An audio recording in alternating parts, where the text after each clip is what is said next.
So this is all about setting a template up in Cubase.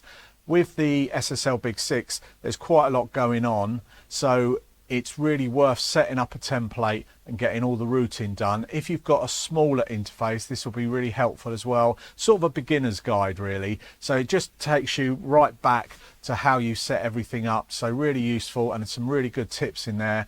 Bit about microphones as well. I hope you enjoy it. I'm Alex Biggs, this is Soundbase Studios. Let's get into it. I'm going to start up Cubase, and I'm going to just create an empty project. I need to find a folder. You need an empty one, so you need to create a new folder normally. So I created a folder, then I've got the window open. We're going to quickly start with a smaller interface like this one. So I've done 2 tracks, and then I'm just going to go into Studio and check what I've got. Now that's my computer audio interface, so I want to go to that, which I've downloaded the software for this one for the video. So we're going to switch, and then we want to go to audio connections. We want to add a bus.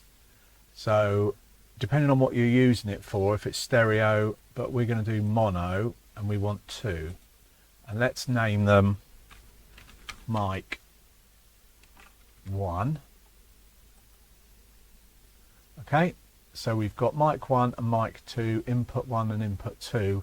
So outputs, we need to add a bus, and we're going to go stereo, bus name, we call it focus right out,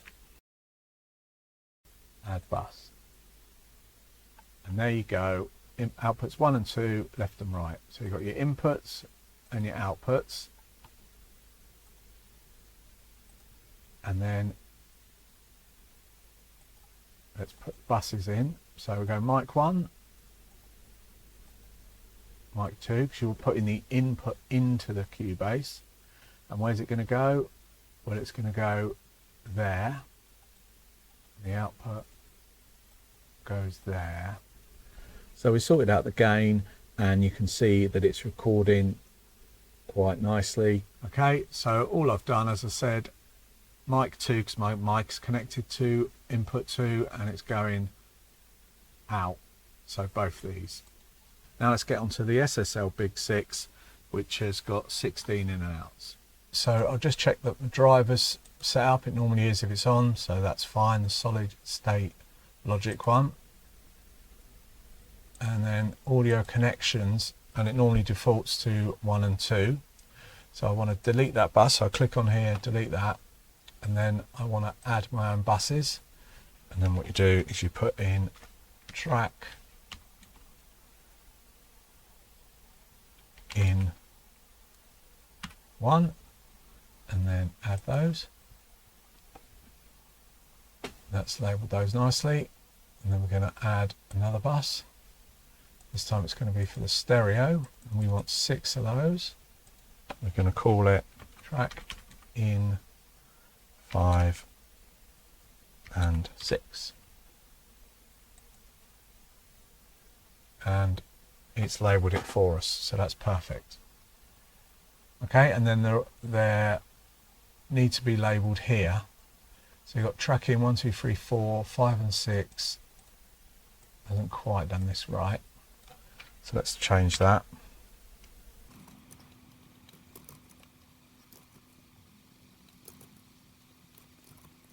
Okay, so that's it, all done. So you've got your inputs and your outputs. The reason I've done this is because I've got the flexibility to do anything in the DAW when I've got it like this, rather than just out to 15 and 16 or 1 and 2. So what I'm going to do is save the preset now. I'm going to call it as all channels Big 6, and these are inputs.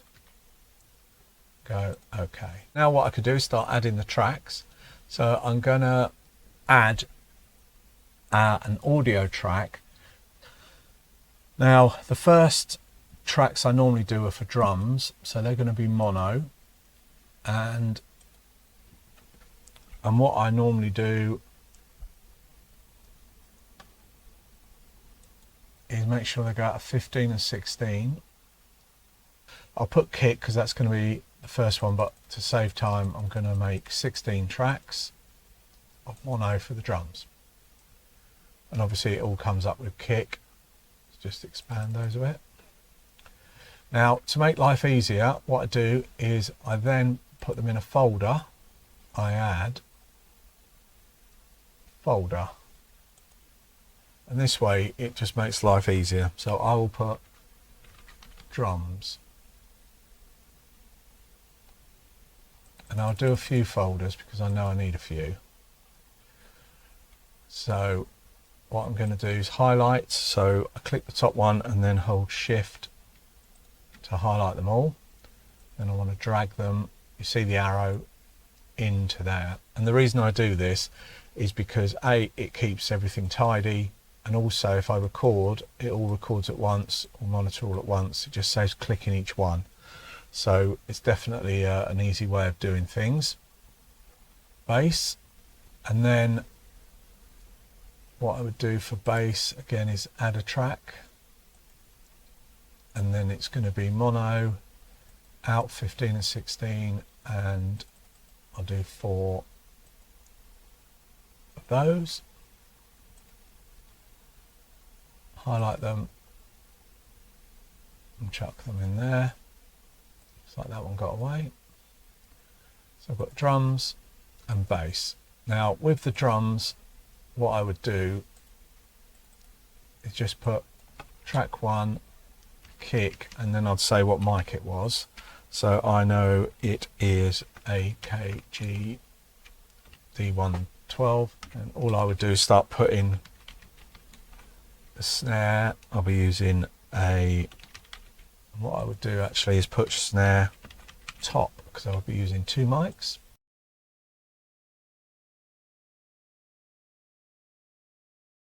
And then I would go down and just label all those drums. So let's have a look at bass. So on the bass I'd label these up. Track 3 DI, because that's where it's going in. Track 4 Aston Origin. And Aston Origin, the microphones for recording bass, they're awesome. They're really good on kick drums as well, and they're quite cheap. So they're about £250, $350. So really good. And then I'll have a D112 AKG on as well. But I generally blend the DI, the direct in, with the Aston, and I find that works really well. So that's the bass. So guitar, you'll have rhythm, lead, solos, so you'd probably need quite a few tracks. So I'm going to add mono again, out 15 and 16, and I'm going to do probably 12. And then again, click on it, hold shift, then slam it in there. And then what I'd probably just go is like, say track 1 DI, and then I'd probably go left and then go right, because normally with rhythm you can pan them, can't you, to make that nice effect. So I'd probably go with track 1 DI, rhythm left, rhythm right, and then we'd go track 2, and on we'll do the SM57, and then you could do the same for lead. So you could do like track 1 lead. You might not want to go left with that, and you can carry on filling those in. And then might have keys. So with keys, what I'd want to do is make them stereo, and then I'd connect them to either the 5, 6, 7, 8 ones, or normally I'd probably just USB and go off one of the plugins in the DAW, to be honest. Could be keys, could be piano, Then you might have strings, or you might have something else, I don't know, pads, pad sound or whatever. And again, you can just label them up. So that's your keys. And then you've got vocals. Call it box. And again, you'll have quite a few of these, but you want a mono. Going out of 15 to 16. So we'll do 12 of these. So what you'd have track 1, lead, box. And then I'm using a Warm Audio 67. And I'll call that V2. Now, the other thing which I tend to try and do is set up another mic right next to this one, in case the vocalist chooses the mic, but in certain bits like a verse and then a chorus, it's quite nice to change the mic. So rather than keep doing different, oh yeah, use this mic, use that mic, I just put them together. I can then pick and choose which would suit best for maybe the lead or the chorus, or change things up. So what I'll do is perhaps go track 2 and then change it, and again maybe use the Aston or something else. So I'll do a few of those. Right, so that's the vocalist, and then you'd have track 1, you'd have the backup vocals or background vocals. So I'll just call it backing. And again, you'd need quite a few of those. And again, you'd use different mics perhaps for your backing vocals, and maybe set them further away than you were when you're doing the lead. Again, these just little recording tips that I picked up. And then what we could do, I forgot about percussion. So we could add some percussion tracks. Again, they're going to be mono, probably want quite a few. So what I might go is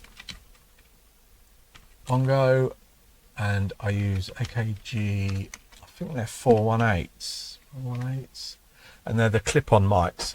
You normally use them on toms, but I think they sound wicked on bongos. If you've ever got any, try them, they're really good. I've tried loads of different mics, and these just seem to record so well. Okay, so these, I do a left and a right on the bongos. Then we might have a tambourine. You might have clave, whatever you call it, shaker. So again, you just fill all those in. Let's stick this under the drums. So you can see how neat that looks. So you've got all, you can open up everything you're working on. It just works really nicely. And then what you can do is then have your effects tracks. Add effect track. So we'll have a look at what we want. So we go stereo delay, so that means we need a stereo track. It's out 15 and 16, and we'll call this delay, and we'll add one of those. Then we might want a reverb, so we'll add another effect, and this time we're going to go reverb. Again, you want it stereo, out 15 and 16, and I'll call this reverb.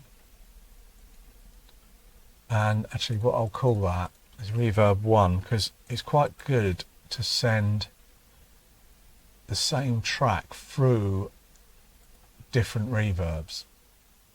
So let's try that one. And then what I'll call it is reverb 2. And I could put the name of the actual reverb, but it's already there, so that's fine. Okay, and then you can obviously keep going, and then you can send whatever you want to these. If we want to group our percussion down here in the mix console, what you do, again, just click one, and then shift, and then you can see all of these are highlighted, and all I do is I add group channel to selected channels, and then I'll just put percussion,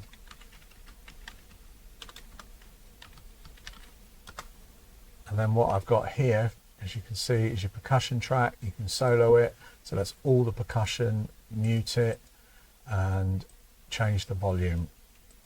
So that's a really useful way. Again, I've got drums, percussion, I'll have guitar, vocals, and I'll just have this little section which works really well for me, and you can just enable it with this here. The other thing to watch out for is, now that we've grouped these tracks, instead of going to 15 and 16, it's now going to one of my group tracks which we just did, which is drums. Okay, so just bear in mind that all of these drum tracks are being sent to the drums. So if we look here, we undo these folders, and there it is, drums. So we just need to double check, where is this going? And that's going to 15 and 16. So that means we'll be able to hear it, but it goes through the drums first.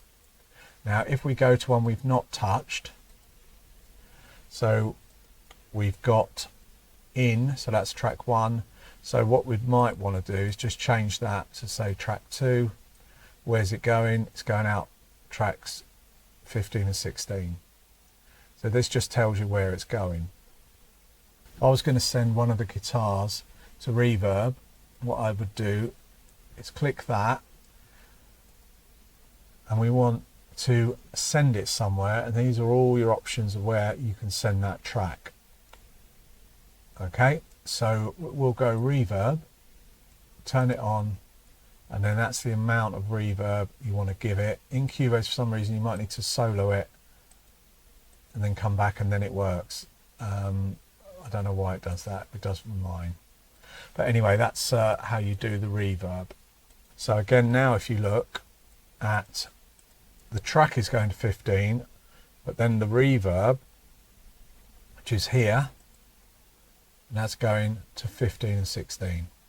And now I should be kind of ready and set up to record once I've finished labeling everything and assigning all the tracks. The reason I don't assign it is because I've only got Big 6, which has got those 4 inputs, so every time it might change to what I'm putting on it.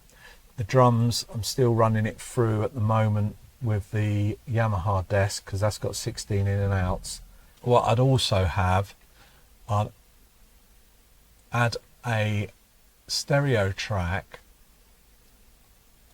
because what I do, again, when I'm ready for mastering, so what I do is make myself a master track, and then I'll make it always bigger so that it really stands out, so I know it's the master, and then I'll send it to 15 and 16, and it's coming back.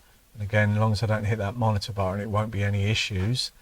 I then record the whole mix, and then what I'd do, as I say, I'd run this straight through to the SSL Fusion, adjust it so it sounds good, insert it on the Big 6, play the track, and maybe a bit of compression, and then I would then use the Ozone to master it. Ozone 9 as a track there. So I'll make sure that's off. And that's basically how my project's set up. So I'm going to save this project. Every template is going to be different, but this is an idea of how you could probably perhaps set yours up. Gives you some ideas, and especially routing the buses, they can be a little bit confusing. So I hope this really helped. Don't forget to subscribe, like, and ring the bell icon. I'll be doing some more videos soon, and I will see you in the next one. Take care.